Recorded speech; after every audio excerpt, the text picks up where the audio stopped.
This is the hard part of like running a startup, being a CEO, is like saying no to some of the things that even though you know they're good ideas, like, no, we are soccer, we're in cities, we're going to be in 20 cities, and that's what we're doing. And then after we nail that, then we earn the right to be distracted by other things.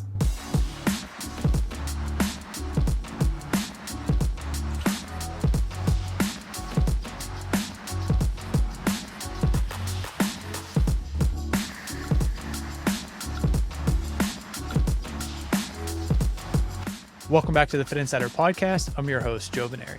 Today I'm joined by Dennis Crowley, co-founder and CEO of Street FC, a tech-enabled street soccer league. In this episode, we talk about Dennis's experience leading Foursquare, using technology to bridge digital and in real life community. Plus, we discuss the company's mission to build the world's biggest football club. Let's get into it. Hi, Dennis. Welcome to Fitt Insider. Thanks for joining us. Yeah, thanks for having me on the show. Excited to be here. Yeah, certainly a lot to talk about. You have an extensive background in tech and now moving into this sports and the intersection of sports and technology, community building. So for folks who aren't familiar, maybe can you just give us a quick background about yourself and what you're working on at Street FC? Yeah, my name's Dennis. I'm one of the co-founders at Street FC. We've been working on this company since, I want to say right before the pandemic. My co-founder is Kyle Martino, former pro player, played for the men's national team, and Stephen Francis, someone we picked up not too long ago that's been helping us in the operational side. So there's three of us that are working to build things. And, we kind of pitched Street FC as the aspiration is be the biggest football club on the planet. And how do you do that? Well, you make soccer super easy to play in cities. Well, how do you do that? Well, let's treat it like a fitness class. So sometimes, the elevator pitch I use is like, Street FC is like SoulCycle, but for pickup soccer, right? You don't need a team. You don't need to join a league. You just kind of show up. You book a spot in a game, and then we figure out everything else. We use software to coordinate the matches. We use software to keep things balanced, set the schedule. We use player rankings to make sure the right players in the right game. And then we play like a really interesting format. You book into like a 1-hour session, like a SoulCycle class, and you play as many 4-minute games as you can in that period, all on hard surfaces. Like imagine like a basketball court, but in a cool environment that kind of feels like the background of like a Street Fighter level or a Tony Hawk Pro Skater level or something, like an iconic place to play. Yeah, we just kind of bring people together to play, and it's been a lot of fun. I'm sorry, I didn't even answer the question, but I've done like startups like 20 years. I had a company called Dodgeball, which we sold to Google. I started a company called Foursquare a bunch of years ago, location-based services and location data and contextual aware computing and all that stuff. So. Yeah, I was going to kind of circle back to that. The jumping off point being you certainly have a deep understanding and experience around, bringing people together and bridging this gap of like digital worlds and physical worlds. And, I was kind of curious from like the ideation standpoint. It seems kind of obvious, like having some type of interest for passion around soccer, right? Or football, the rest of the planet, and thinking about, this is amazing. We're getting people out, bringing people together. There's so many benefits that come along with that. The intersection with, your experience around tech and especially location-based technologies.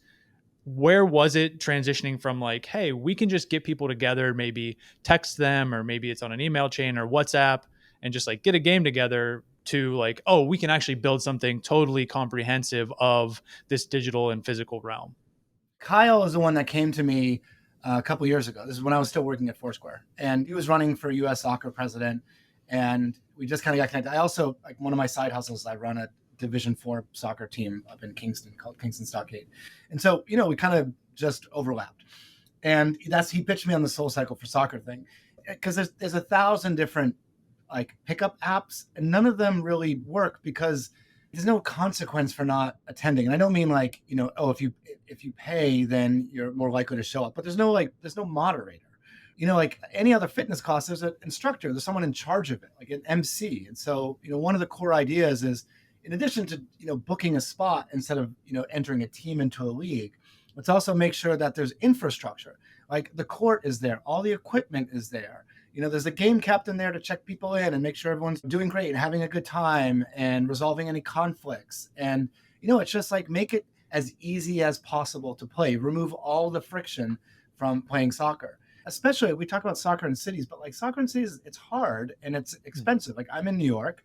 There's a handful of turf fields you can play here. Like in Lower Manhattan, I can think of like 5, right? And that's not a lot of space for a lot of people there in the city, which is why we focus on playing like almost like an infound space, asphalt courts, parking lots, unused basketball courts, rooftops of buildings, really any place that you can find a big piece of concrete you can play. And it just makes it, it's just a different version of soccer, which people play around the world. Like, I don't want to say like we invented street soccer, right?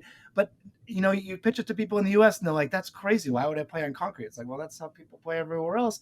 Let's just make it a thing here. And I feel like that's kind of that would be success for us. It's like, hey, if we can make street soccer a thing here and we can get more people playing, more people kicking the ball more regularly, like that's a win.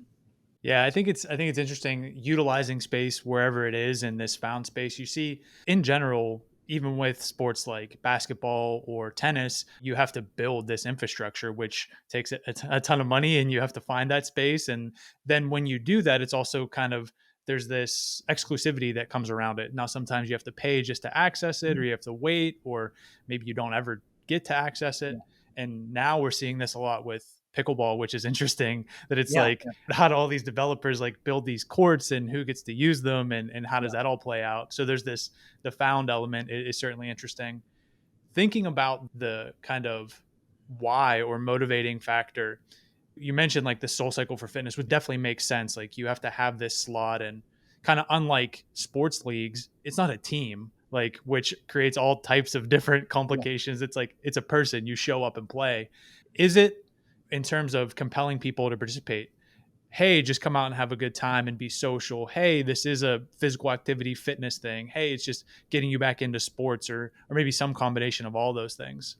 It's really just about getting people to play. But then once you get people out, like, people get competitive. Some people want to be competitive. Some people don't. Some people just want to kick around. Some people want to be the best player in the ecosystem. And so, we use software to manage a lot of this stuff. Right? I feel like a big chunk of my career has been, how do you use software? How do you write software, make software that brings people together and make sure they have a good time when they do so? I mean, that's what Dodgeball and Foursquare were. And you're kind of doing the same thing again with Street FC. It's just a slightly different set of challenges, right? You got to make sure there's plenty, there's enough games for beginners. We don't want to put them in the games that the advanced players are in, because, I mean, that's not a good experience for anyone. Conversely, you want to have enough games for advanced people. You don't want them hanging out in the beginner games, right? If someone is too aggressive, right, you want to be able to flag those users and have them reviewed. If someone is booking into a slot and not showing up, like, we give them like a virtual red card, which means they can't play for a couple of days. In the same way that like any social network has to have like a checks and balances for, in moderation, for who's being cool and who's being a jerk. Like, we need that same stuff, but it's a slightly different challenge. But you got to build the same type of community management and moderation tools into it, and you got to be very thoughtful about how the community comes together. Like, one of the things that we're working on now is we talk about, like, you're a member of Street FC. We talk about, we want you to be a part of the biggest football club in the planet. You're a member of that club. And it's not just showing up and kicking a ball. Like, maybe you hang out with those people after the game or on the weekends, right? And we're trying to build digital tools. Like, we have a Discord channel with like 1,000 people in it. And the idea is, take people that watch the game on TV, kick a ball with Street FC, only want to play FIFA, or maybe you're just like soccer curious, and get them all connected, right? It's just like, how do you bridge this kind of intersection between the real world and the digital world, and then bring people in and out of both of those worlds so they can interact with one another?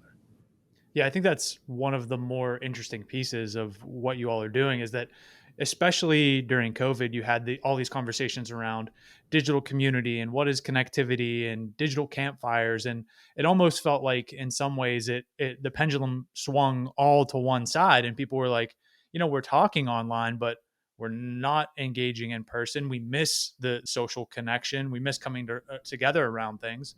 But now, even as we get back into the world, and I think especially in like fitness, even in sports, it's like you always had that element of like, you maybe saw that person at the gym, or maybe you saw them at the pickup league, and then you never talked to them. Like, there was no relationship beyond that. And so even kind of poking around on the site, there's like the almost like profiles and trading cards and Yeah. rankings that all the different people have. So you just talk about like how that lives in terms of knowing those other people beyond engaging in the game and in the Discord community.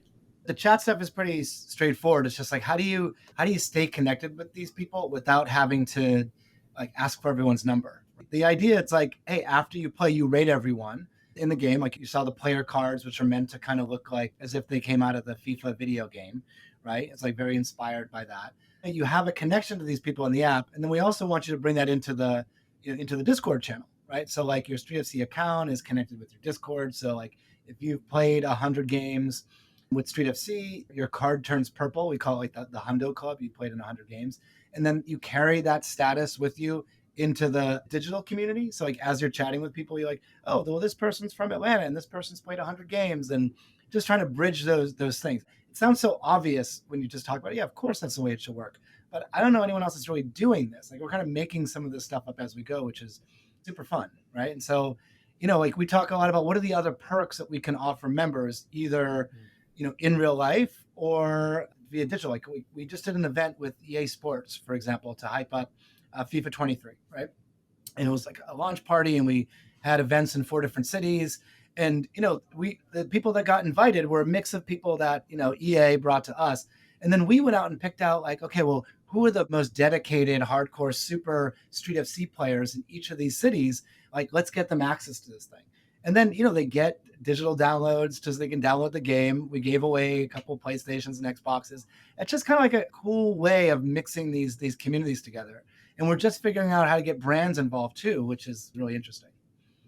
Yeah, there's definitely a lot of opportunity on that side, not only for Street FC, but like you said, there's nobody else that's kind of doing it to this extent. Even the things that jump to mind for me are, like Strava, which uses the platform to engage with people, and you share your workout, and maybe you have a club that you do meet up in person, but even beyond that, it kind of like stops, and then you use WhatsApp or whatever to communicate, text message, and it kind of ends there. So I think there is a lot of opportunity down that path that hopefully own that channel. Like that's good for us.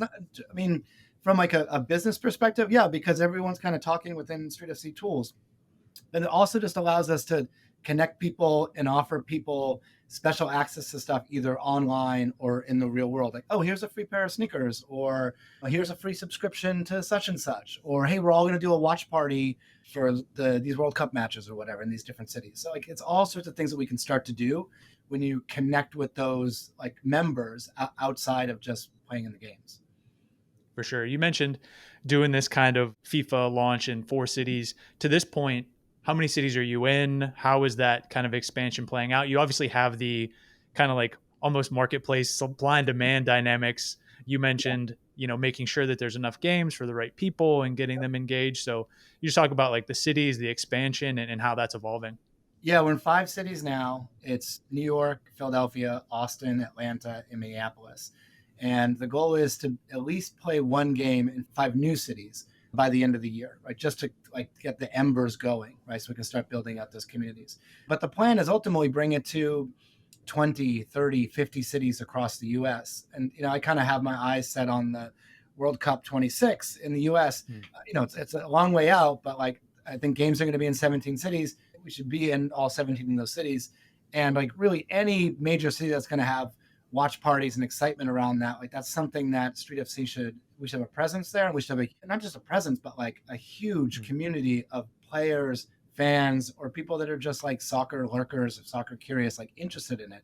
Because I really think like Street FC is like a gateway drug to playing the game for the first time. There's so many advanced players in our ecosystem, and I swear I'm probably one of the worst players in the whole thing, right? Of all the players that have signed up. So I'm always thinking about like, how do you have more beginner games? How do you make games for people that have never kicked a ball before? Like if you've got a bunch of friends you want to play, like, what are you going to join a league? You're going to join a team? No, you're not going to do that. So how do you make products that allow people to get an experience soccer? And if it's something that they really enjoy, then they can start leveling up through the products that we create. The app is designed to show you, oh, you're playing more, you're getting better. People are rating you higher. Your rating went up. You've now qualified to play in a more advanced game, right? So you mentioned Strava and the game mechanics. And of course, like we did so much of this stuff with Foursquare, like that, it's just kind of baked into the DNA of Street FC. There's a lot of times when you have, whether it's a new company launching, or even if it's down the path of a particular sport or activity, it's like there's this incentive that it's like, well, we need to get more people playing soccer for X reason, or we need to get more people participating for Y, tied to some bigger organization or kind of meaning. And it's like, the authenticity that you're describing that comes through as you're describing is just like, we want people to get out and play and engage. Is it purely that simple that you're just like, we love this game, there's so much that comes from it, like, so we just want more people to play? I'm in New York. I've seen some of these other organizations like, we're going to make mini pitches in these neighborhoods. And it's like, that's great.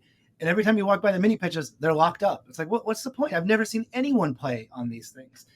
Kyle and I, we have this saying, like, you should be like, Street FC is successful if one day you can walk from the East River all the way over to the West Side Highway and you see more people kicking a ball on the street than you do shooting hoops in a basketball court. And like, that's kind of an audacious goal because you don't see anyone kicking a ball in the streets. But like, can we make that? Can we try to bring that culture to these cities? And can we just make that a thing that both adults and kids do? And it's like, are they playing with us? Are they playing with someone else? Who cares? Just get people playing more, get people to be more active, right? And it doesn't have to be as formal as I go to the gym every day, I take a class every day. It's like, just go out and play. Adults playing with other adults, like, that's fun, playful. Let's make more of that. Yeah, it's really important. And I think, like I said, the authenticity that kind of comes through is what people need to be like, we're not doing this for any particular reason necessarily, other than like, we just want to be doing it. Going into the different cities or getting people to engage for the first time, is that a matter of purely a grassroots effort? You're finding an ambassador in that city, you're kind of going around and almost knocking on doors. I think in this case, probably leveraging Instagram or other, social media platforms to kind of get people engaged, and then just hoping people show up. We haven't done the knocking on doors thing. Maybe we should do that. Just go through some neighborhood and knock on the doors and see if anyone wants to help. No, but like, we've done 4 cities so far, and we've tried a different launch plan in every city, trying to figure out what's right. And I think we're at the point where we've got it. Like, we haven't unveiled this plan yet, but the idea is like, you put out a call for solicitations. Like, we want to get a launch team together in a couple other cities. Like, you want 3 people on the launch team. You kind of help them run their first game. From headquarters, we kind of keep an arm's length. Like, we want to give them the tools to succeed. We want them to be able to play when and where they want to. Like, we used to have this very heavy top-down thing. Like, oh, we'll fly out there and we'll set everything up. It's like, that's just not scalable, right? You want to be in 50 cities. You need to not just create a community of players, but you got to create a community of people that can run and manage the games. And so we're trying to like kind of invent that system. And that's really what I've been working on today, what I'll be working on tomorrow, and what we'll be working on through the end of the year as we try to get those 5 cities up and running. But, if there's people listening that are like, gosh, I would love this to be in San Diego or Portland or Phoenix or whatever, send us a note. Like, the 2 most important ingredients in this recipe, right, is you could have someone that wants to raise their hand and be like, listen, I want this so bad. I will work to make it happen. And I'll bring a couple extra people in to help. And of course, like, we pay those people to do that. And the second thing is like, you got to have a cool space to play in, right? Like a place where we can play. We're not going to get kicked out. You might have to get a permit. You might have to rent it, whatever. I mean, we're fine with that, but just like a good place to play.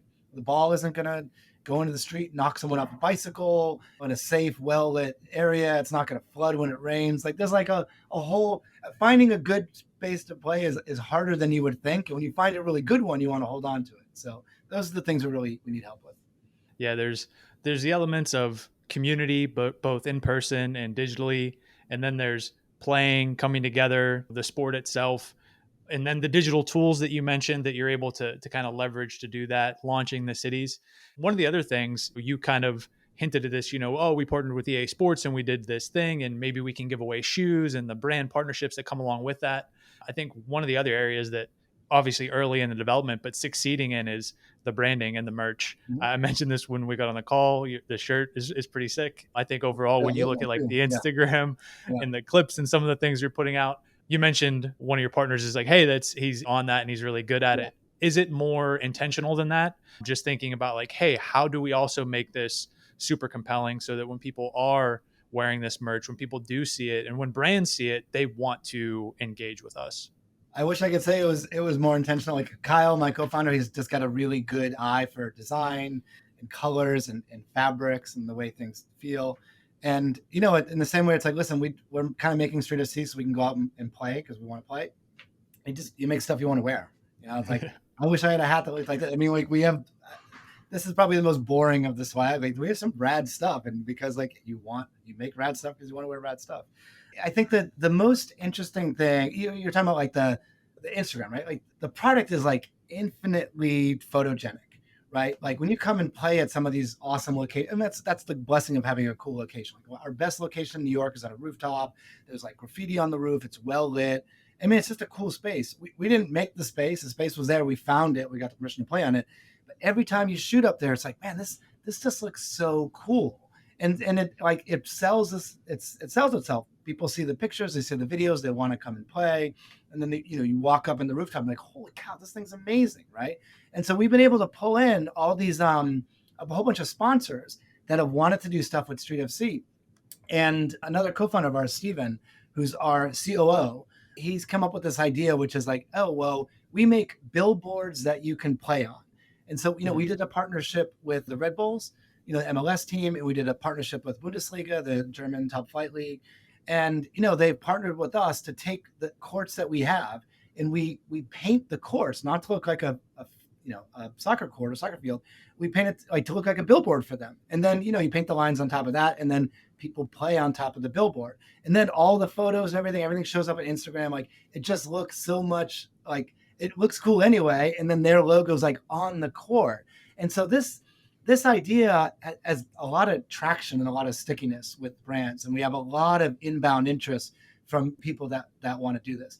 The tricky part is like, we can't paint all the places because we don't own all the places. So we have to find cool places where we can work with the city or work with a school or work with the person that owns the parking lot so that we can decorate those spaces. So, spaces look cool in the daytime anyway, but they also look extra cool when we're playing on them.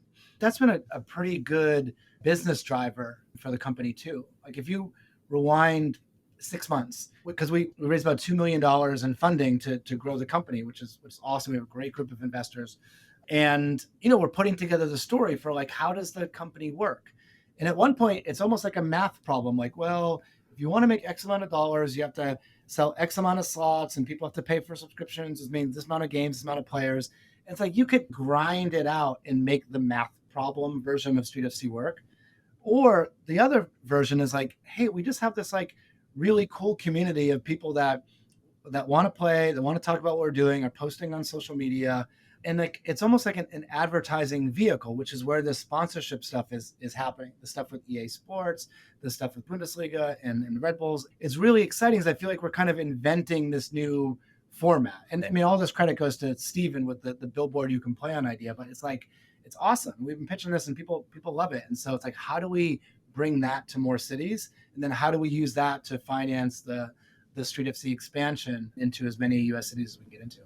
Yeah, it's awesome. It makes a lot of sense too, in terms of a billboard for yourselves and also a billboard for these brands at the same time. So you can also get paid to create that content that then fuels the flywheel for acquisition and interest and things like that as well. One of the examples that kind of comes to mind, and this is back to there not being a way to tap into the community once you leave, is like, it's still pretty popular, but a number of years ago, it was called November Project. And it was like this fitness meetup. People come together, work out every day. I think they ended up doing a deal with like North Face. There was some type of sponsorship involved and maybe events, but it was like, there was no way to engage that group of people after they left that workout or wherever they were. So that same type of idea of being able to now do that and share that, driving the flywheel is something that, will continue to move the business forward, I'm sure. It's fun to see kind of the organic growth in the Discord, because like, it's like, oh, it's just soccer people talking about soccer. But like, I mean, it's some of that, but it's also people like trying to find jobs or housing or, hey, can someone give me a ride here? It's a community of people that have something in common, right? Which is what communities are, right? It's like people that came together, they have something in common. The thing they have in common is like they like soccer, and maybe they kick the ball in the street with Street FC. But then once you bring enough of those people together, it's like, oh, well, we're all kind of friends here, right? Like, how can we help each other? And that's been really kind of fun for us to see as, people take this soccer community that started with a whole bunch of just like soccer related channels and have turned it into, just a place for like-minded people to chat about whatever, and that's been really cool to see it organically kind of happen. Yeah, and obviously much needed, right? Like people seeking that out. And we think sometimes about third places or communities that maybe used to exist that don't exist anymore. Even now, when you go into like I guess one of the original third places, like coffee shops, like everybody has their headphones in, everybody's on their computer, nobody's talking to each other. So this reinventing that and around physical activity and sport and so many of the things that people love and enjoy. Like third space for a lot of kids these days is Fortnite, right? Yeah. Fortnite or Minecraft or something like that. And all those games, a lot of those games, they have like a lobby that you hang out in before you play. And I kind of look at the Street FC Discord as like that's our lobby. That's the lobby for like anyone that's interested in what we're doing. Talk about whatever you want to, and then hopefully that lands you in a game or at a watch party or doing some other event with us, like the EA Sports thing at some point. And it's like I'm riffing a lot from like video game metaphors because that's like the currency that a lot of people are playing with now, right? And it's just, I mean, it just feels so natural to bring that into the real world and to use soccer as a vehicle to do that. Yeah. In terms of like the real world, I also saw, I think somewhere maybe Street FC described it as like Soho House Yeah, for soccer. Is yeah. there aspirations to actually have physical locations, like a clubhouse where people can hang out? Yeah. Kyle's actually working on a project like this now, and we had a discussion about like, is it part of Street FC or is it something different? And like, because it's real estate and leases and stuff, we decided it's a separate thing that Kyle's working on. But I mean, that's basically the Street FC office. Like, I'm not there now. I'm at this other space, but Kyle's renovating the space and turning it into like a Soho House, but for soccer. And there's going to be a bunch of stuff happening there. This is in New York. It's in the Lower East Side. It's like 100 feet from one of the places that we play, which is awesome. And there's going to be tons of activity around World Cup 22 happening there.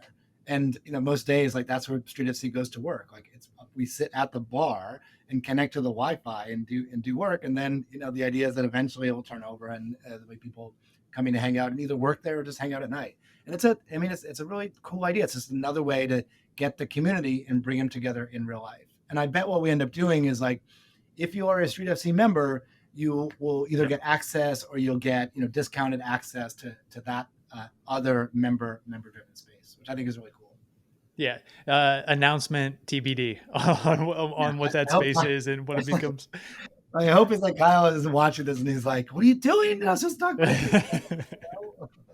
Yeah, as we get towards the end of the conversation, you think about, obviously it's still early. You mentioned kind of expanding and doing that around the World Cup and thinking about not only kind of leveraging that momentum, but being part of it, right? And being part of that experience, maybe physical locations, all that type of stuff. Does this naturally evolve into other sports or even international expansion? Or how do you think about growing kind of beyond the initial games and cities themselves? Yeah, that's a great question. I mean, like, I'm trying to keep the company focused on soccer and U.S. expansion, with the near term milestone being 20 cities by the end of next year, right? In the next 12 months. That's a lot of work, right? It's very easy to translate this into basketball, and we've talked about that. It's just a different path, right? It's also like, I mean, there's so many people that want us to bring this outside the U.S., even though street soccer is already a huge thing in many other international cities. But I know this from Foursquare, like, expanding outside the U.S. is a whole other set of challenges, different languages, different taxes, different currencies. It's doable. It's just different, right? So I just want us to stay focused in the near time. But these are all things that we've discussed. And it's almost too, I'm sure, kind of getting pulled in the direction of like, well, is this more of just like the operating system and that anybody can run it? And it's not Street FC in the sense of like, we own the brand and everything like that, which is two different models. And I think, what you're doing now in terms of like the focus and what that expansion looks like is super powerful, and being able to like control that. I think that the fun part of like doing startups, especially early stage startups, is like the company is defined, but it's not like set in stone, right? So there's three dimensions that we can work on. We can go like super, super deep in soccer and go all the way down to like, hey, we produce our own street soccer shoes and clothing and balls and nets and all that. Like, we're just like, yeah, we're a street soccer company, right? Or you could start to go a little bit horizontal, and it's like, well, we're just like street sports, right? Like basketball is one of those. Like, you mentioned pickleball. Who knows, right? Like, we're focused on soccer now, but like, who knows what we're thinking about a couple of years from now. And then, it's interesting you said this, another dimension of like, well, maybe we're just like software, but for space. And like back in the day, we had conversations about like, is there such a thing as like an operating system for playground space? What does that even look like? And these are all interesting. There might be other companies doing this stuff, but like, for now we've made the decision. This is the hard part of like running a startup, being a CEO, is like saying no to some of the things that, even though they're good ideas, like, no, we're soccer, we're in cities, we're going to be in 20 cities, and that's what we're doing. And then after we nail that, then we earn the right to be distracted by other things, but not yet. I think that's really well said. And I think probably something that other founders should think about as like, or leaders in general, you have to earn the right to even make that decision, even on the whiteboard, right? To even talk about it at the meeting. Yeah, it's Um, really easy to throw 1,000 ideas on the whiteboard. It's really hard to pick one of them and say, that's all we do. It's the only thing that we do. And even though there's all these other things up here, we're not going to do any of those things. Yeah, and really well said. So I think we covered most of the ground in terms of what's going on now, expansion, potential in the future. I guess we'll get you out of here on this. You mentioned if there's somebody who wants to bring this to their city, get in touch. Is there any other kind of call to action or somewhere, I guess, website, Instagram that you would point people to follow along and just keep tabs on what you're doing?